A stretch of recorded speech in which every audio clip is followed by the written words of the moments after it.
Hola, bienvenidos a un nuevo tutorial de 3D Studio Max. La idea de este video es hablar sobre cuestiones que uno tiene que considerar al momento de preparar una escena para ser renderizada. Vamos a hablar sobre conceptos básicos de iluminación, posicionamiento de cámara, estudio fotográfico, fondo infinito y seteos de renderizado en general. La idea es que aprendan lo más fundamental de estas cuestiones para poder obtener una imagen a partir de lo que fueron modelando y texturizando en el programa. Antes que nada, todo esto que vamos a estar explicando es, bueno, basado en el 3D Studio Max, pero también basado en el motor de renderizado Arnold que viene instalado por default a partir de la versión 2018 en adelante. Por las dudas, mostramos cómo se debería setear este motor de renderizado. ¿Sí? Vamos acá donde dice Rendering, Render Setup, o con F10 podemos acceder más rápido. Y acá nos aparece la pestaña de configuración de seteo, ¿sí? Y lo que nos va a decir que el motor de render por default del Max probablemente lo tengan seteado en esta opción que dice Scanline Renderer, ¿sí? Deberían buscar la que dice Arnold, ¿sí? Y aparte de eso, acá en esta pestaña donde dice Arnold Renderer, nosotros vamos a estar usando la versión que dice 4.0.3.17, ¿sí? Pueden obtener una versión actualizada de este programa yendo a la página oficial, ¿sí? Vamos a dejar el link en la descripción del video. Buscan dentro de este link la versión que dice para 3 Studio Max y la versión de Max que tengan. Pueden descargar el ejecutable y se instala tranquilamente y se actualiza la versión que tienen en el programa. Una vez dicho esto, ahora sí podemos pasar a hablar sobre el tema de hoy, que es cómo renderizar una imagen. Voy a cerrar los render settings.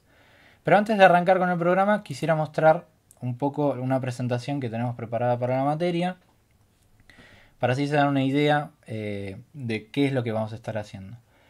La idea es esto, llegar a esta imagen que se ve en la presentación. Vamos a usar de objeto a ser renderizado la tetera que viene por default en el Max. Y vamos a estar viendo cómo crear los distintos elementos y configurando el programa para poder obtener ese render que veíamos antes, ¿sí? La idea es entender cómo generar ese estudio que se ve ahí en el fondo, ¿sí? Que se le denomina fondo infinito, cómo setear las luces que están iluminando la escena y cómo posicionar una cámara entre varias otras de las cosas que vamos a estar hablando. Ahora sí, bueno, podemos pasar al programa y como siempre lo primero que deberíamos hacer es configurar las opciones del mismo, ¿sí? Nosotros solemos trabajar en centímetros, pero eso va a depender de cómo sea su escena, ¿sí? Nosotros acá nos aseguramos que esté en centímetros, le damos OK y podemos empezar a trabajar. Lo primero que vamos a hacer es crear un plano, ¿sí? Por ahora lo vamos a crear en la vista perspectiva, no nos importan las medidas, clic derecho para terminar, porque ahora lo configuramos desde la pestaña de Modify, ¿sí?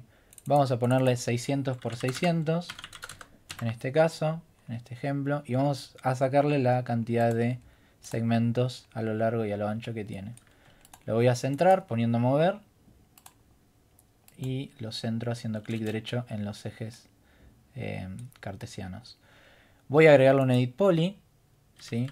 Porque la idea es utilizar este plano para crear el fondo infinito. Por ahora lo dejo configurado así. Voy a volver a la pestaña crear y vamos a crear ahora la tetera, ¿sí? Que va a ser nuestro objeto a renderizar. Lo creo de nuevo en la vista perspectiva. Clic derecho para terminar. Y ahora con el objeto seleccionado vamos a configurarlo. Le voy a poner 25 de radio y 12 segmentos para que se vea un poco más suave, porque vamos a hacer un render un poco más de cerca de lo que se ve ahora. Lo centro. Bien, y ahí tenemos el objeto y el comienzo del estudio fotográfico, ¿sí? O del fondo infinito, como se le suele decir. La idea es, con este plano, crear ese fondo infinito que veíamos en la referencia, ¿sí? Voy a seleccionar la arista de atrás y con Shift y mover, ¿sí? Los dos al mismo tiempo, voy a crear una de las caras nuevas a partir de este plano, ¿sí? Lo voy a posicionar en más o menos 300 o 450. No, 300 está mejor. Esto no importa las medidas exactamente, ¿sí? sino que son una referencia y que funcionan en este caso en particular, ¿sí?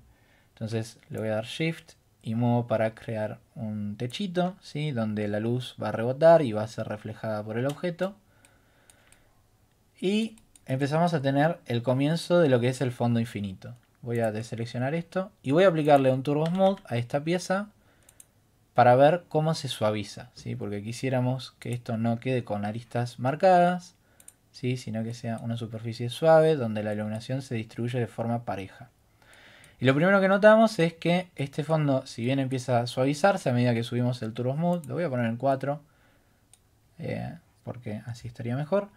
Notamos acá, tal vez en esta vista se ve mejor, que el fondo infinito empieza a atravesar el objeto.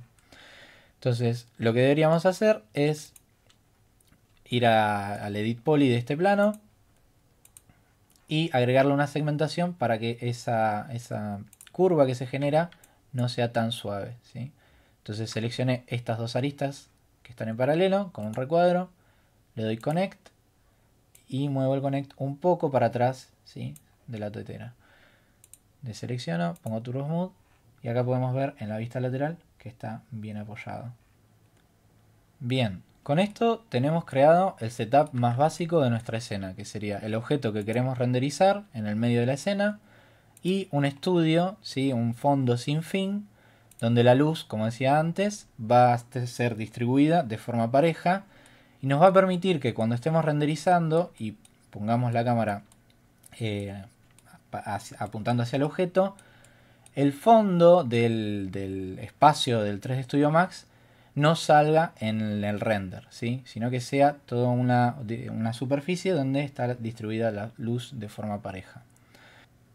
Ahora lo que vamos a estar creando son los materiales de estos objetos, ¿sí? Vamos a hacer algo muy simple, solo dos materiales para que vean cómo se crean. Más adelante vamos a estar haciendo un video particular de cuáles son las distintas propiedades de los materiales y cómo se crean materiales complejos, pero por ahora algo bien básico. Para entrar a la ventana de materiales, ¿sí? Del editor de materiales, hacemos clic en la M, ¿sí? O presionamos la tecla M, o acá está el icono, ¿sí? El Material Editor, y nos sale este menú, ¿sí? Esta ventana, que de nuevo más adelante vamos a estar explicando, pero tiene tres secciones importantes. Acá a la izquierda van a encontrar los materiales y los mapas que van a estar usando, ¿sí? En el medio va a ser la mesa de trabajo, donde van a estar configurando y vinculando ciertos materiales, y a la derecha van a aparecer las propiedades de los materiales. Es importante aclarar que el programa funciona de la siguiente manera. Nosotros primero tenemos que tener un objeto, ¿sí? En la tetera y el suelo, y después le indicamos al programa a través de estas opciones que vamos a estar viendo a continuación qué aspecto visual van a tener, ¿sí? Estos son solamente parámetros para decirle al programa cómo se ve determinado objeto, ¿sí? Bien, para empezar a crear un material y decirle que esta tetera quiero que se vea de tal manera, lo que vamos a hacer es buscar el material con el que mejor trabaja el motor de renderizado Arnold, ¿sí? Y que nos permite crear materiales de manera muy versátil. El material se llama Standard Surface, ¿sí?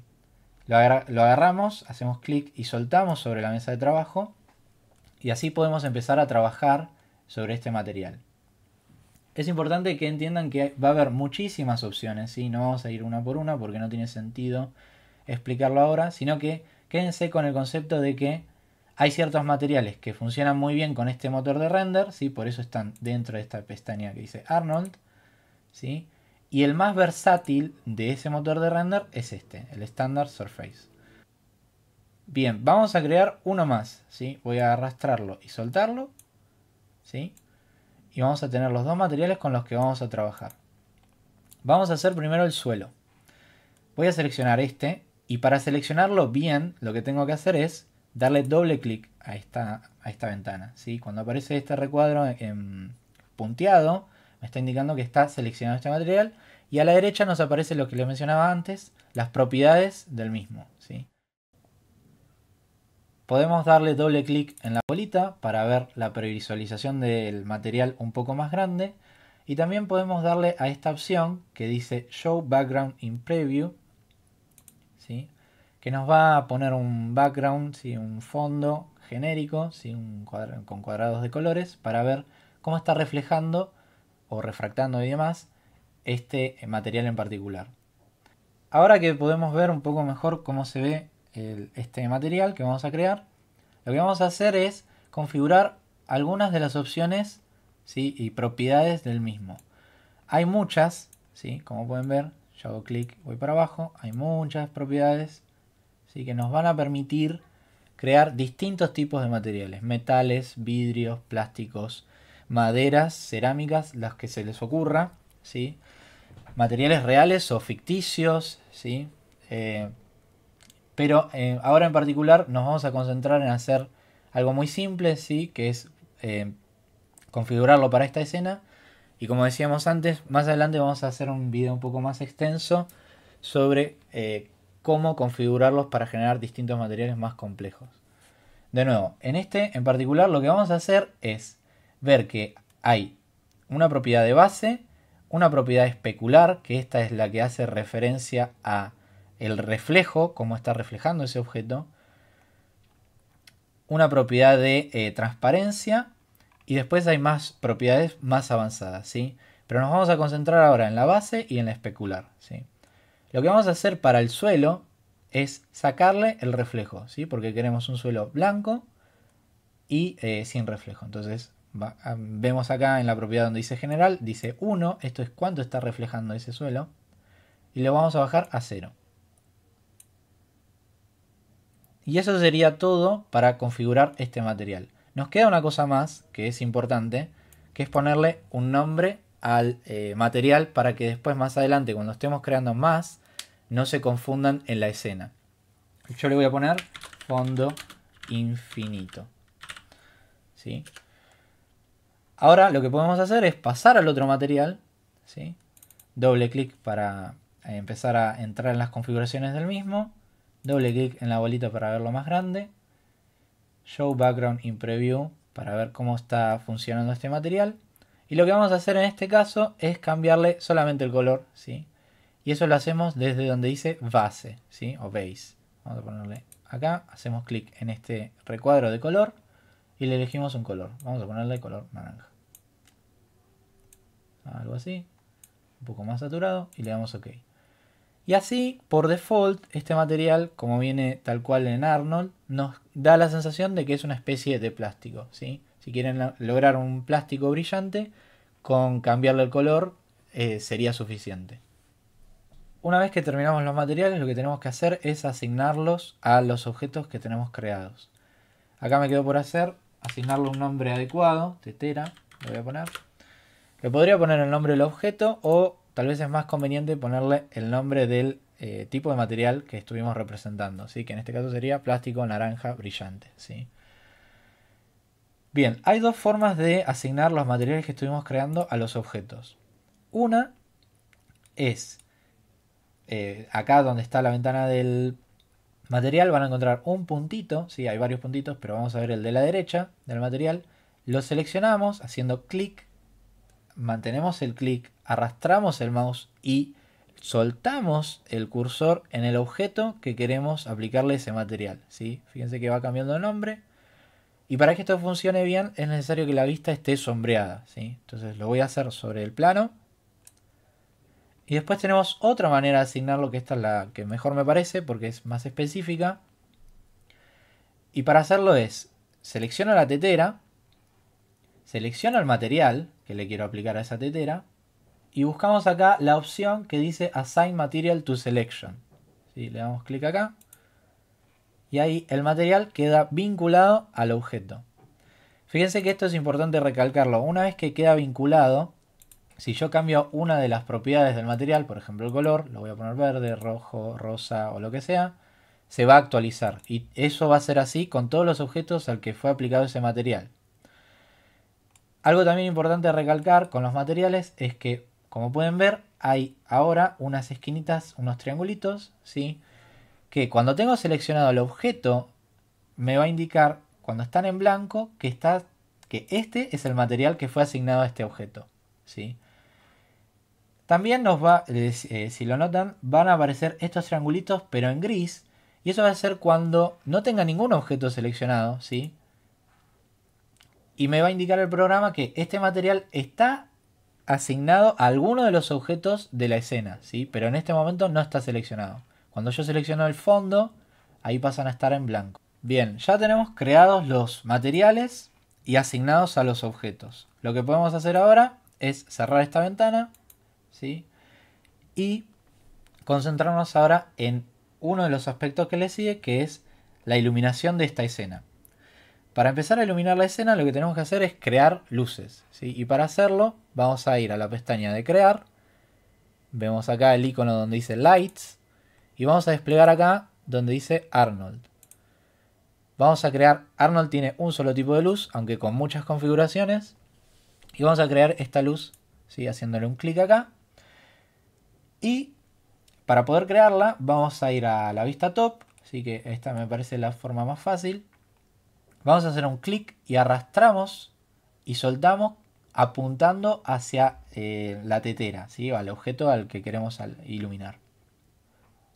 Mientras que estamos creando la luz, no nos va a importar demasiado cómo lo estemos haciendo porque más adelante lo podemos configurar, ¿sí?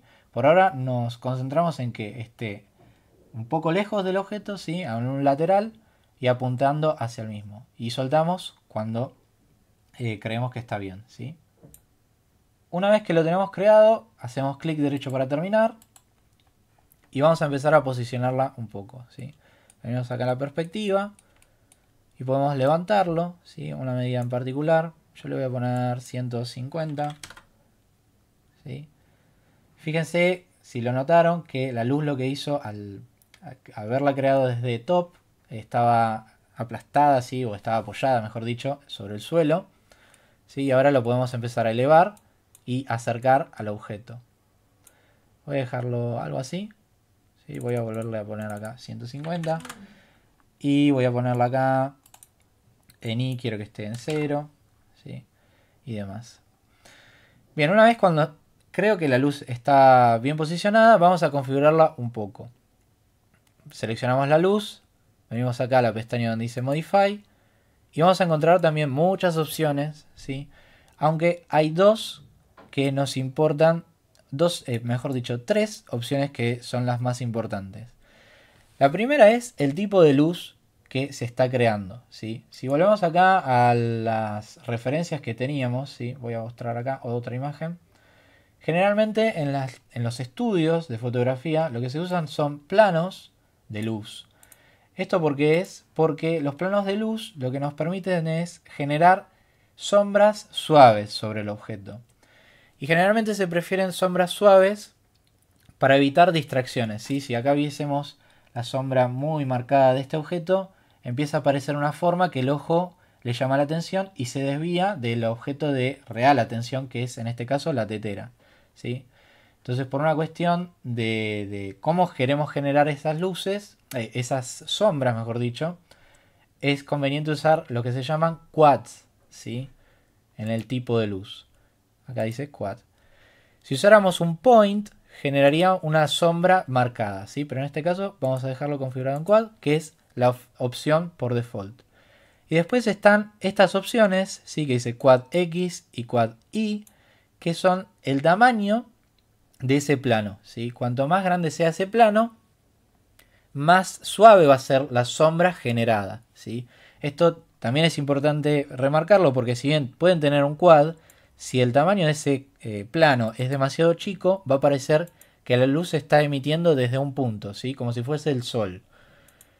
Entonces es conveniente que esté en quad y que el tamaño del plano sea grande. En este caso, en este ejemplo en particular, lo que vamos a hacer es configurarlo en un plano de 200 por 200. Bien, y en este momento quiero hacer un paréntesis en particular y aclarar que todas estas opciones que estamos diciendo no siempre van a funcionar, ¿sí? Cada escena necesita su seteo. En este caso nosotros queremos hacer un estudio simple, pero hay miles de formas de generar estudios de fotografía distintos, ¿sí? Acá podemos ver que hay 3 luces laterales y en el ejemplo que estamos tratando de hacer nosotros hay 2 laterales, ¿sí? Bien marcadas a ambos lados y una cenital, ¿sí? Una desde arriba. Entonces, quiero que quede bien en claro que el tamaño de la luz y las distintas propiedades que estamos nombrando no son regla de oro, ¿sí? Más que nada también cuando los objetos cambian de escala, ¿sí? Nosotros acá estamos trabajando en centímetros, pero cuando trabajan en otras unidades es seguro que van a tener que cambiar estos parámetros. Bien, y nos queda un último valor, ¿sí? Que es muy importante, que es el color y la intensidad. Nosotros vamos a dejarle en realidad el color en blanco, ¿sí? El que me quiero concentrar es la intensidad, que es cuánta luz está emitiendo este plano. Acá van a encontrar dos parámetros importantes. Uno es el que dice intensity dentro de intensity y otro que dice exposure, ¿sí? O exposición. Y acá abajo nos va a decir en realidad este valor que se ve acá abajo que dice 256 es la iluminación real que está generando ese objeto. Lo que vamos a tener que estar seteando es el que dice intensity, ¿sí? Este es el valor que deberían tocar. Subirlo a 100, 250, 500, lo que sea. Este sería el valor que deberían tocar. El de exposición es conveniente que lo dejen en el valor por default, que es 8. Si tocan este valor, lo que va a hacer es cambiar de forma exponencial el de arriba, ¿sí? Estos dos valores están vinculados, pero realmente para el que recién comienza, lo más conveniente es cambiar el valor que dice intensidad. Yo lo voy a subir un poco, ¿sí? Lo voy a dejar en 50 y vamos a ver qué pasa. Por ahora solamente lo dejamos ahí. Después vamos a ver si funciona bien ese valor o no. Una vez que tenemos configurada nuestra luz, lo que podemos hacer es copiar esto que ya estuvimos creando y duplicarlo, ¿sí? Del otro lado, porque nosotros queremos dos planos laterales y uno desde arriba. Voy a ajustar un poco esta luz. Lo que voy a hacer es seleccionar el target, ¿sí? Porque esta luz lo que está haciendo es estar en un punto y estar apuntando hacia un target, ¿sí? Que está representado por un cuadradito, un cubito blanco, en realidad blanco porque está seleccionado. Lo que voy a hacer es moverlo un poquito, ¿sí? Voy a seleccionar ese target y lo voy a mover un poco arriba para que sea un poco más fácil de seleccionar, ¿sí? Y no va a variar demasiado como está apuntando esta luz. Lo voy a centrar también, lo voy a poner acá en I, quiero que esté en 0, ¿sí? Y un poquito arriba de la tetera, en este caso en particular. En caso de que ustedes hayan dejado el target muy en el medio del objeto, ¿sí? Y les esté costando seleccionar, hay dos formas fáciles de seleccionarlo. Una es seleccionando la luz desde acá, le dan clic derecho y buscan acá la opción donde dice Select Light Target, ¿sí? Ahí directamente va a seleccionar el target de esa luz. O si se fijan acá a la izquierda en el Scene Explorer, les va a aparecer los objetos que estuvimos creando. El primero va a ser la luz, ¿sí? Donde están todas las propiedades, y el segundo va a ser el target. Entonces lo pueden seleccionar de acá. Una tercera forma, que esto es conveniente cuando ya empiezan a tener varias cosas y varios tipos de objetos dentro de la escena, es seleccionar por tipo, ¿sí? Acá el tipo de selección es todo, ¿sí? Cada vez que haga un clic voy a estar seleccionando algo, pero también puedo poner un filtro y decir quiero seleccionar solamente las luces cada vez que haga un clic, ¿sí? Entonces cuando hago un recuadro ahí, lo que voy a estar seleccionando es una luz. Es conveniente cuando la escena ya empieza a tener un grado de complejidad donde nos es difícil seleccionar. Si no, déjenlo en null y recuerden que si lo usan, vuelvan a ponerlo en null porque es muy común que se olviden y digan no sé por qué no me está dejando seleccionar el objeto. Bien, una vez que está seteado, ahora sí lo que podemos hacer es duplicarlo, ¿sí? Voy a poner un valor redondo acá en X también, voy a ponerle 250 para que sea fácil de posicionar del otro lado. Y lo que voy a hacer es duplicarla haciendo Shift, muevo en X, ¿sí? Solamente la luz, no el target, suelto y le digo que sea una instancia. ¿Por qué? Porque quiero que las propiedades de ambas luces estén conectadas, ¿sí? Le voy a dar OK. Y acá para posicionarlo en la misma distancia pero del otro lado, voy a ver qué valor tenía acá, que era 250, y se lo voy a poner acá en X, le voy a poner menos 250. Perdón, menos 250. Bien, una cosa más que me parece conveniente que lo tengan seteado es dentro de las opciones de la luz poner Always Visible in Viewport. ¿Sí? Así vemos, cuando si no lo tenemos seleccionado eso, ¿sí? Cuando hacemos un clic fuera de la luz, no vemos cómo es ese plano. ¿Sí? Entonces lo dejamos tildado para ver un poco mejor cómo estaría iluminando esa escena. Bien, nos queda hacer una luz más, que es la luz de arriba. Para hacerlo vamos acá a la pestaña crear, volvemos acá a las luces, ponemos Arnold Light y en este caso vamos a destildar la opción que dice Targeted, ¿sí? No queremos que esté dirigida, ¿sí? Sino que solamente se cree. Y vamos a hacerlo desde la vista top también, para que cree la luz apuntando hacia el objeto. Lo voy a hacer cercano a la tetera, le voy a dar un solo clic, ¿sí? Y como se pueden fijar, la luz que se creó comparte las mismas propiedades que ya estuvimos seteando antes, ¿sí? Entonces no tenemos que configurarlo de nuevo necesariamente, así que lo vamos a dejar así, le damos clic derecho y lo que voy a hacer es moverlo un poco, ¿sí? Lo voy a dejar cercano al objeto, ¿sí? Y lo voy a centrar en el X y en Y, aunque en este caso es conveniente tal vez setear un poquito algunas de las propiedades. Voy a hacer que el plano de luz sea un poco más grande, que voy a dar 300 por 300, ¿sí? Para que la sombra que viene desde arriba sea más suave.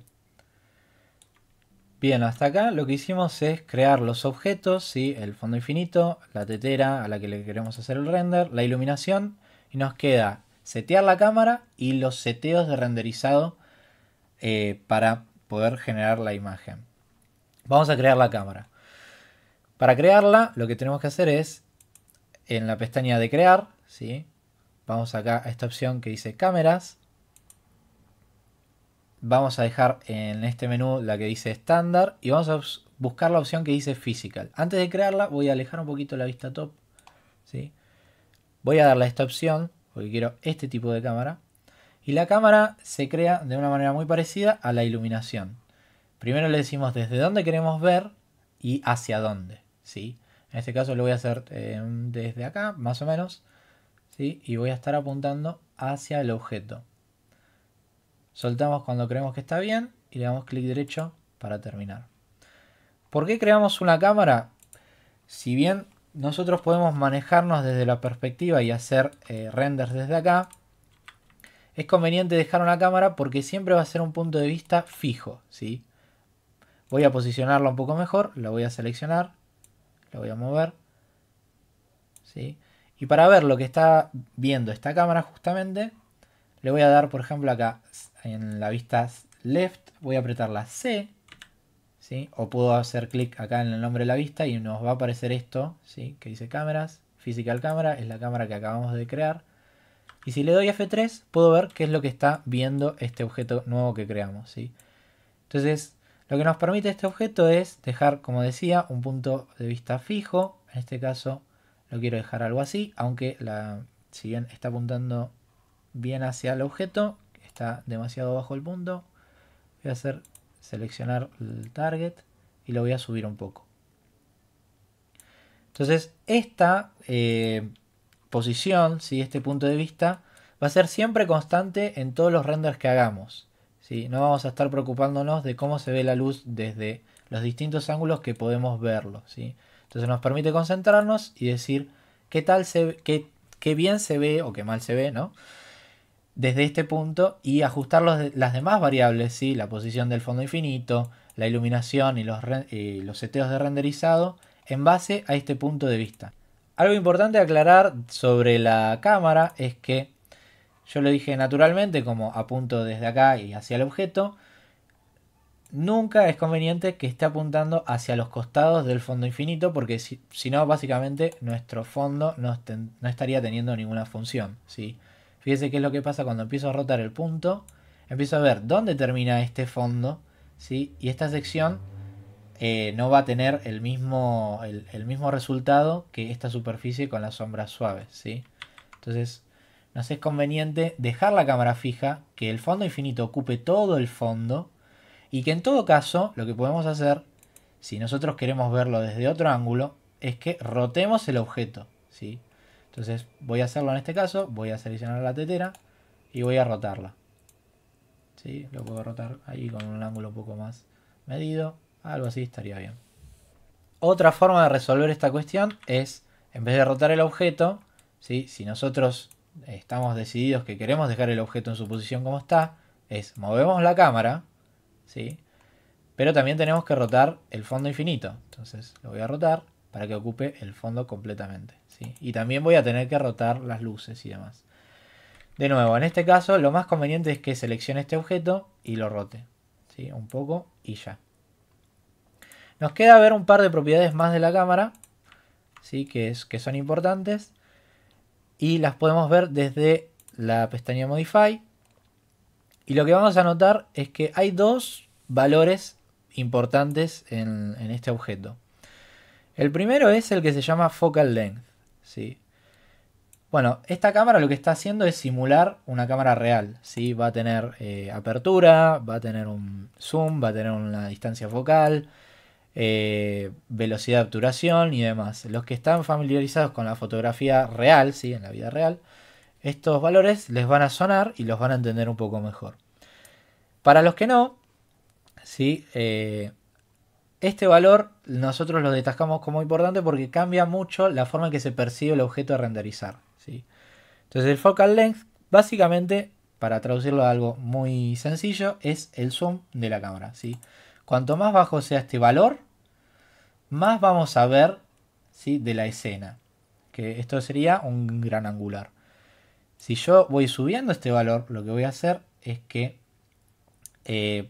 bueno, justamente estoy haciendo zoom en el objeto.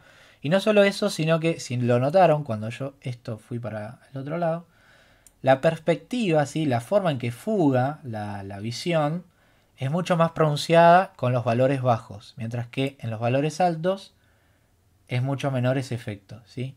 Por ahora voy a poner un valor más o menos normal, que es 50, ¿sí? Puede ser 55, 45.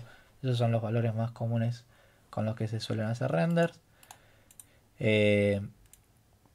¿Sí? Porque imita bastante cómo uno percibe en la realidad, ¿sí? Ahí estoy ajustando un poco la cámara, lo estoy haciendo un poco más desde arriba. Y ahora sí tenemos configurada la cámara. Y ahora sí lo que puedo hacer es mencionar un poco el segundo valor importante, que es el de exposición. El de exposición dice, es este valor, sí que dice target 6 EB, que es con cuánto brillo, ¿sí? Qué tan iluminada, oscura va a salir nuestra escena. Esto es muy importante aclararlo. El valor que viene por default en la cámara funciona bien y es de tipo realista, ¿sí? Si nosotros vemos que en nuestro render está saliendo oscuro o claro, no es el primer valor que deberíamos tocar, ¿sí? Los valores a tocar para ver, para ajustar un render que está saliendo oscuro o claro, va a ser primero la intensidad en la luz, ¿sí? De los emisores de luz, ¿sí? Que es así como se llaman a estos objetos. Si está siendo muy oscuro, va a tener que ajustarse y subirse esta intensidad, ¿sí? No va a tener que ser 50, va a tener que ser 100 o 200 o 800 o lo que sea. Si esto no empieza a funcionar, recién ahí podríamos pasar a ajustar este valor, ¿sí? Que dice EB. No solo el valor de intensidad, sino que también es importante aclarar lo siguiente, que la luz puede tener una gran intensidad, pero si está demasiado lejos del objeto, no le va a llegar de nada o muy poco de esa luz, ¿sí? No es lo mismo un plano de luz a 500 de intensidad que esté en esta posición que esté acá, ¿sí? Esto se comporta como en la vida real. Entonces es importante entender eso, ¿sí? Ahora al momento de que empecemos a hacer las pruebas de render lo van a entender un poco mejor. Bien, ahora sí podemos pasar al paso final, que es configurar esta escena para que sea renderizada, ¿sí? En realidad ya estuvimos configurando, si pusimos todos los objetos y demás, pero nos quedan unos seteos dentro del motor de renderizado, ¿sí? Que eso lo vamos a poder hacer desde este menú que dice acá Rendering, Render Setup. Nos aparece esto que mostrábamos al principio, ¿sí? Donde veíamos la versión del motor de render. Y vamos a ver distintas propiedades.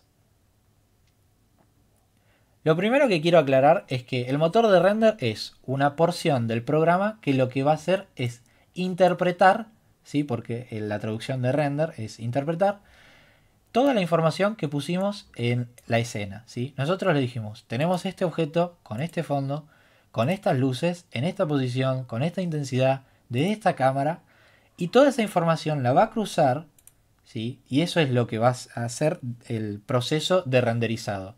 Y nos va a dar la imagen que nosotros estuvimos recreando en esta escena. Ese proceso de recreación lo puede hacer de una forma rápida, ¿sí? O lo puede hacer de una manera más detallada a costa de un tiempo mayor, ¿sí? Ahora en un momento voy a estar explicándolo un poco mejor, ¿sí? Pero quiero que se queden con el concepto de que el motor de render, que en este caso es Arnold, pero puede ser cualquier otro motor de render, ¿sí?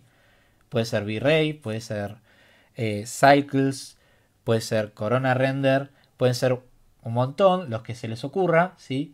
Van a ser esa porción del programa que interpretan esa información. Y que nosotros en este momento, ¿sí? Por eso se hace al final, le tenemos que empezar a decir cómo queremos que interprete esa información. Lo primero que voy a hacer es decirle, quiero que este render sea de tal resolución en particular, ¿sí? Y eso lo podemos setear en la pestaña que dice Common. Yo quiero que esta imagen tenga una mayor resolución. ¿Y cómo lo podemos ver? Acá donde dice en Output Size, nos dice que el width y el height de la imagen final va a ser de 640 píxeles por 480 por default. Lo que pueden hacer es cambiarlo haciendo clic en ese parámetro y yo lo voy a poner en 1280 por 720.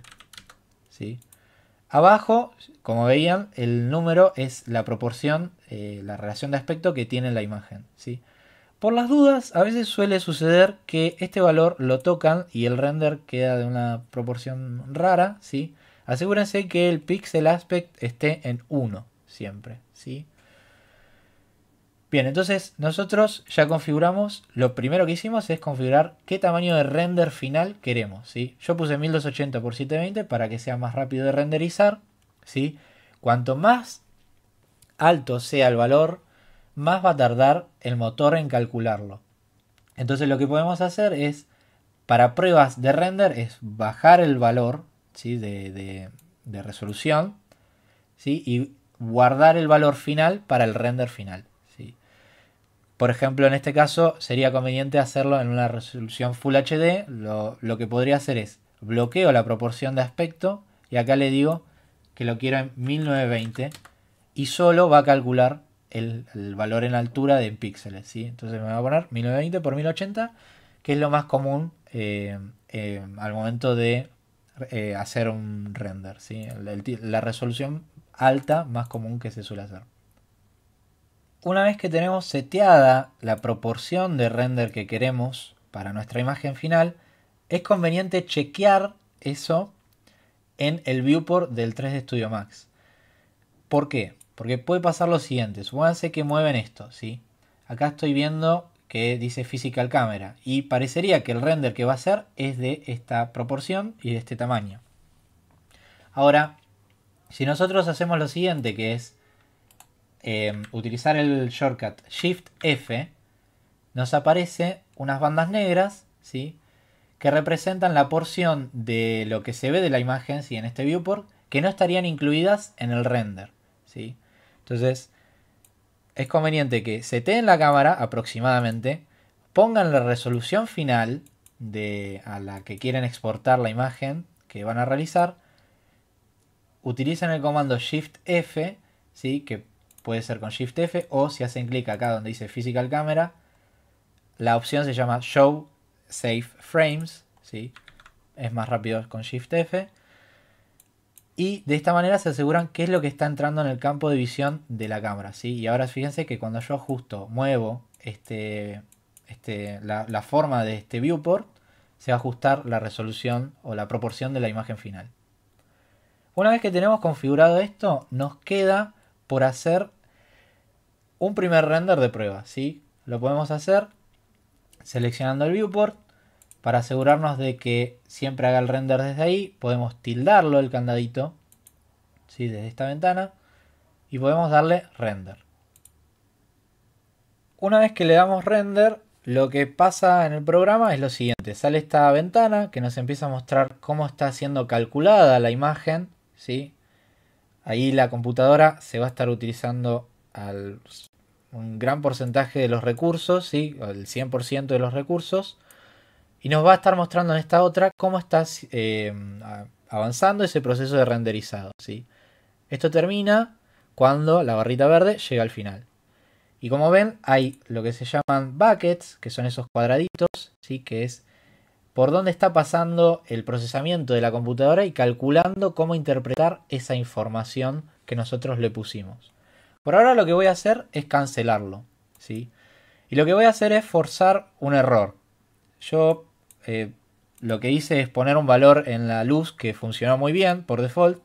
Lo que voy a hacer es cambiarlo para ver qué puede pasar si lo que vemos en el primer render que hacemos no nos parece bien. ¿Sí? Voy a ponerle acá un valor de 5, por ejemplo.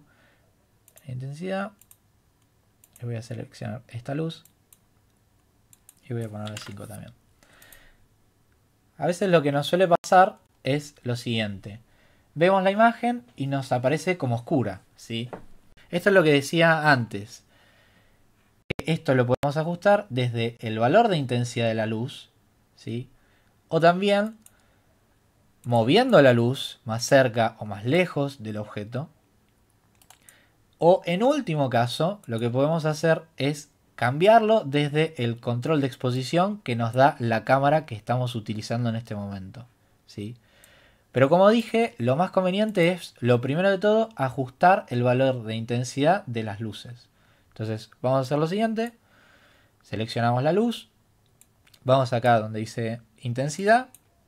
Y vamos a ponerle el valor que estábamos usando antes. Voy a ponerle 40, ¿sí? Y voy a ponerle, en este caso, para probar algo distinto, 60. Un poquito distinto. O vamos a ponerle 80. Voy a darle render. Y acá fíjense que empieza a cambiar, ¿sí? También la forma en que, o el efecto visual que nos produce este render, ¿sí? Si nosotros le damos más luz a la de arriba, nos va a dar una sensación.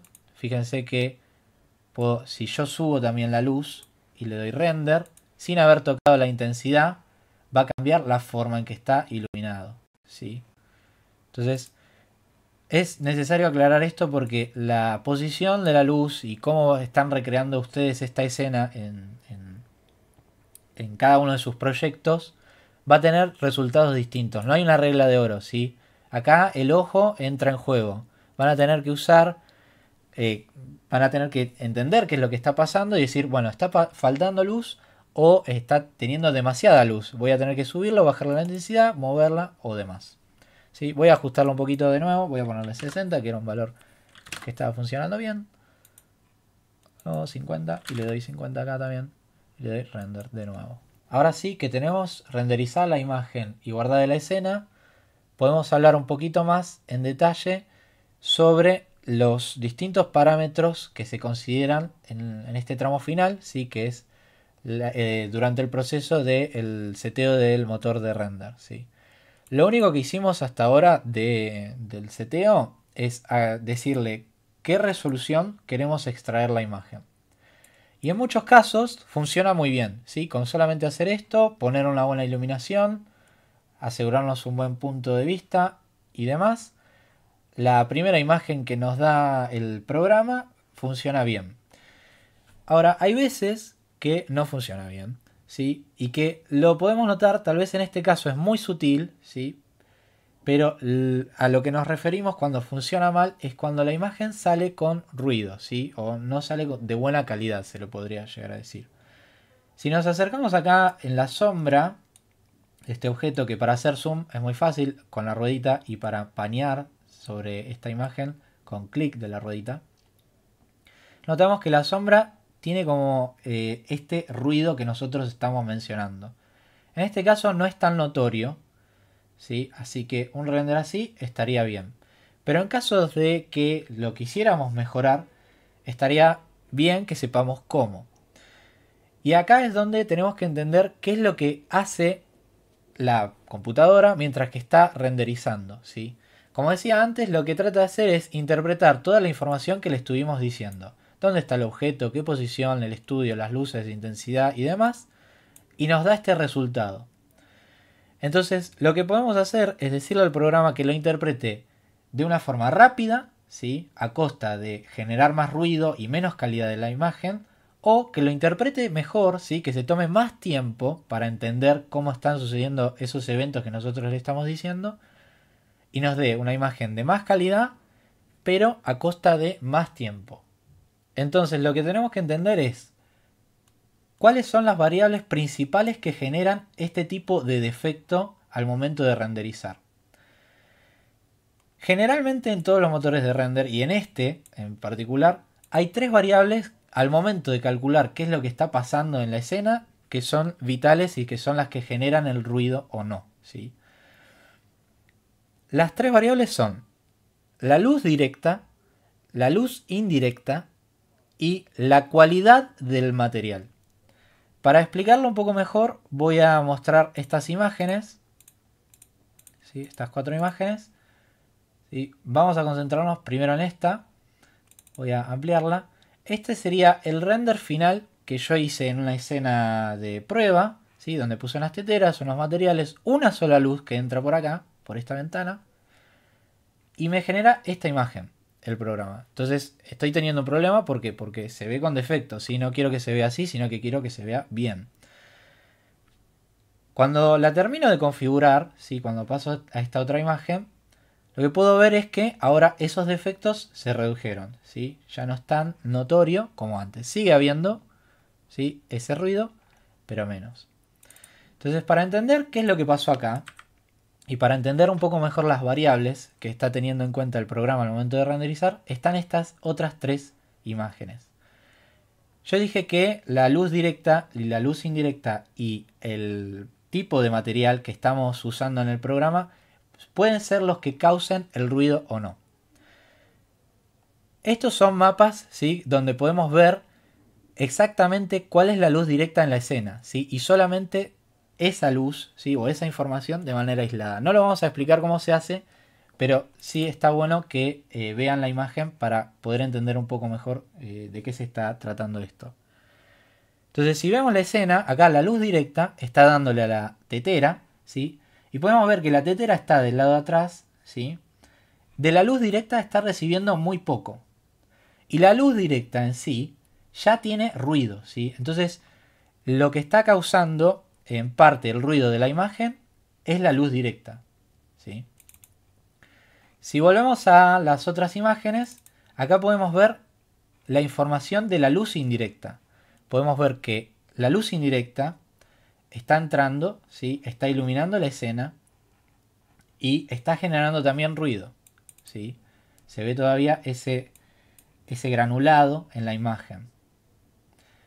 Y algo importante aclarar, por las dudas, en caso de que, si bien el nombre es muy intuitivo, la luz directa va a ser la información de luz, ¿sí? Que viene de un emisor de luz, supónganse que está del lado de acá, ¿sí? Por fuera de la ventana, pasa sobre esta abertura y el primer rebote que tiene sobre el objeto, que en este caso lo pueden ver es acá, llega hacia la cámara, ¿sí? En este caso, por ejemplo, la tetera de atrás no está recibiendo luz directa, pero sí está recibiendo luz indirecta, que la luz indirecta va a ser cuando esa luz directa rebota sobre la superficie, ¿sí? En este caso va a iluminar, por ejemplo, la parte de atrás de esta tetera, ¿sí? Que si nosotros nos fijamos que en el caso de la luz directa, si nos guiáramos solamente por esto, esta tetera no estaría iluminada en esta zona, pero sí lo está en el render final, ¿sí? Eso quiero que quede claro. La luz directa es el primer rebote de luz y después, una vez que rebota esa luz, fíjense que en este caso, por ejemplo, está rebotando en esta tetera sobre la pared y la está tiñendo de color, ¿sí? La luz directa va a ser la principal variable a tener en cuenta en los seteos de fotografía como los que estamos haciendo, ¿sí? La luz indirecta va a ser la principal variable en los renders de interiores, por ejemplo, ¿sí? Los de arquitectura o interiorismo. Porque no va a haber tantos emisores de luz dentro de la escena, ¿sí? No necesariamente. Y este puede ser el principal causante. Y por último tenemos el ruido que puede llegar a generar el tipo de material que estamos usando. Este es un mapa un poco más complicado de entender, pero los materiales que usamos, si brillan como un espejo, al programa le es fácil calcularlo. Pero si son difusos, como por ejemplo la pared o la tetera del medio, le va a costar calcularlo, ¿sí? Hay una leve diferencia. Fíjense que esto brilla, tiene un reflejo un poco más nítido que el de la pared y tiene ligeramente un poco menos de ruido. La conclusión es la siguiente. En este caso la imagen final, ¿sí? Que está dividida en estas tres imágenes, ¿sí? Luz directa, indirecta y el tipo de material, está generando ruido por estas tres fuentes. Y se le puede decir al programa que calcule mejor la luz directa, por ejemplo, que así quedaría, ¿sí? Si nosotros le decimos al programa que calcule mejor la luz directa, lo pasamos a ver, esto está suave. Que calcule mejor también la luz indirecta, fíjense que mejora la calidad de la imagen. Y que calcule mejor también la propiedad del material, ¿sí? Si lo notan, en esos dos pasos que se dieron, la luz directa es la que menos ruido tiene y la luz indirecta todavía tiene un poco de ruido, ¿sí? Esto nos sirve a nosotros para entender de dónde viene el ruido y cómo configurarlo de la mejor manera posible. Todo esto que estoy diciendo, el sentido que tiene es que, si bien al programa le podemos decir que lo haga de una calidad extraordinaria, tomaría milenios que haga un render simple de una sola imagen, ¿sí? Entonces, lo que tenemos que hacer es decirle al programa que use los recursos justos, ¿sí? Para el resultado que nosotros queremos obtener. ¿Cómo le decimos al programa que calcule mejor o peor las propiedades que nosotros recién estábamos diciendo, ¿sí? Acá me faltó mostrar, este sería el resultado, ¿sí? De la imagen después del proceso. ¿Cómo le decimos al programa todo eso? Bien, acá entran en juego estas variables que van a ver acá donde dice Arnold Render, ¿sí? En esta pestaña donde dice en el Render Setup, ¿sí? Vamos a ver acá abajo una serie de parámetros que los podemos configurar. Para setear primero la luz indirecta, lo que deberíamos hacer es prestarle atención a este parámetro donde dice Diffuse, ¿sí? Y lo que vamos a notar es que todas las opciones que nos aparecen en esta zona nos dice en esta columna Samples y en esta otra dice Ray Depth. Por ahora nos concentramos en Samples. Samples, la traducción es muestras, ¿sí? Por ahora el programa lo que está haciendo es entender la configuración de render con dos muestras para calcular la iluminación indirecta, ¿sí? En esta escena. En este caso en particular, la iluminación indirecta no entra tanto en juego, ¿sí? Aunque lo podríamos mejorar. ¿Dónde se ve la luz indirecta? Por ejemplo, en esta zona, ¿sí? Viene un rayo de luz, rebota sobre la superficie, vuelve a rebotar sobre la superficie y ahí se genera una especie de luz indirecta, ¿sí? Entonces, podemos aumentar este valor para que calcule un poco mejor esa propiedad de renderizado, ¿sí? Y la forma en que aumentamos este valor no es poniéndole 500 o 800.000, ¿sí?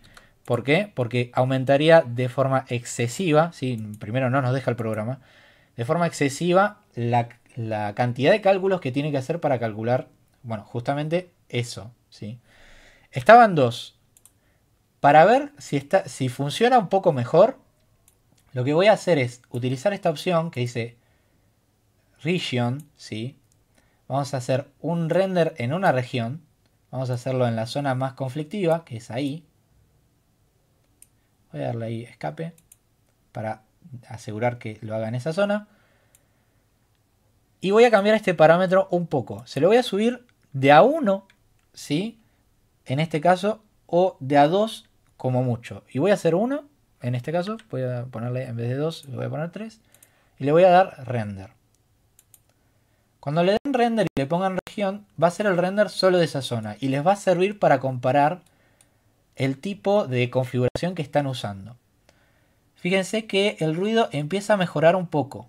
Es muy sutil, pero empieza a mejorar un poco. Se lo voy a subir uno más. Y voy a darle render. Este es el proceso clave al momento de generar un buen render, ¿sí? Y esto no solamente es con estos parámetros, sino con los materiales. Hacemos un render de prueba a una resolución menor. Hacemos un cambio ligero. Hacemos un render y vemos qué tal funciona, ¿sí? Bien. Como podemos ver, acá se empieza a notar de forma un poco más notoria que esta zona tiene menos ruido de luz indirecta que esta. Bueno, dijimos que la luz indirecta es una de las variables, pero en este caso no es la principal fuente de ruido, sino que como el objeto está iluminado de forma directa, deberíamos poder decirle al programa que calcule mejor esa información. ¿Y cómo lo hacemos dentro de este motor de render? Lo que tenemos que hacer es ir a las luces, selecciono una luz, vengo a la zona de abajo y hay un parámetro que va a sonar igual al que estamos viendo acá, que es el de samples de la luz. Por default está en 1. ¿Sí? Y esto lo que vamos a hacer es aumentarlo para ver si mejora la iluminación de esa zona, ¿sí? Voy a ponerlo, por ejemplo, en 4. Y le voy a dar render. Me voy a acercar, voy a ver qué tal renderiza.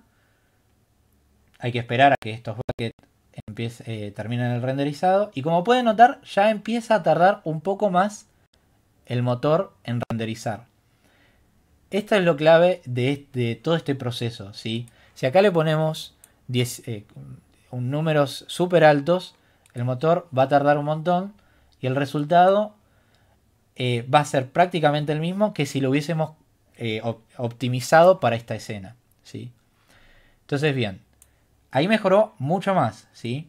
Podemos ver que el ruido es menos notorio. Se lo podemos subir un poco más. Vamos a ponerlo en 8 y ya.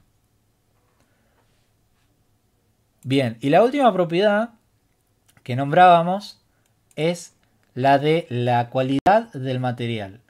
Que en este caso, el material que puede estar llegando a hacer ruido es un poco la tetera y también un poquito el estudio, ¿sí?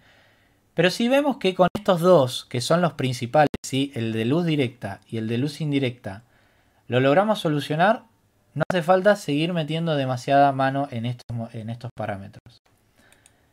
Yo lo voy a hacer para que entiendan un poco mejor, para que entiendan cómo se debería en caso de que lo necesiten. Si les genera ruido, si subiendo estos valores ya no empieza a cambiar y sigue habiendo ruido, deberían empezar a tocar estos de acá abajo, ¿sí? Los principales va a ser el de specular y el de transmisión.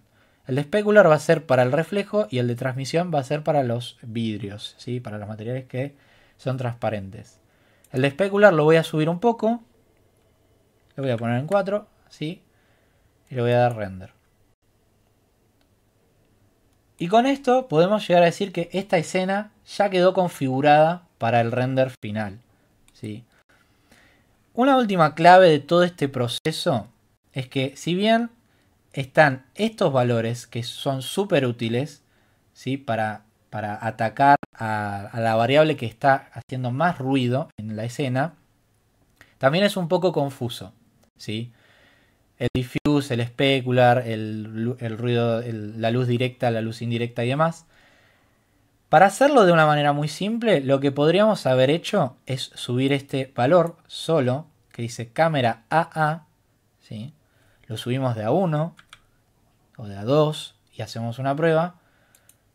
Y vemos cómo, qué resultado nos da. Este valor lo que va a hacer es que si lo notan, si lo vuelvo a poner en 3, va a multiplicar todos los que están por debajo de este, ¿sí? Entonces no hace falta que entremos en particular en el ruido indirecto, en el ruido por el tipo de material o cómo está refractando, sino que podemos subir este valor, 4, 5, 6, pero fíjense que está multiplicando todos los demás y tal vez de manera innecesaria, ¿sí? De nuevo, esta es la forma más fácil. Si les parece muy complicado ir parámetro por parámetro configurándolo, suben este valor donde dice cámara AA, ¿sí? Hasta que empiecen a ver que esto tiene un cambio mejor, ¿sí? Que la calidad mejora. Y cuando creen que es suficiente, lo dejan. Lo último que nos queda hacer es el render final, ¿sí? Voy a poner acá View. Voy a volver acá a poner el render en 3 de cámara AA. Y le voy a dar render. Bien, mientras que está renderizando, me parece clave recordar que todo este proceso es muy tedioso, toma mucho tiempo, es un poco raro al principio entender todos estos parámetros.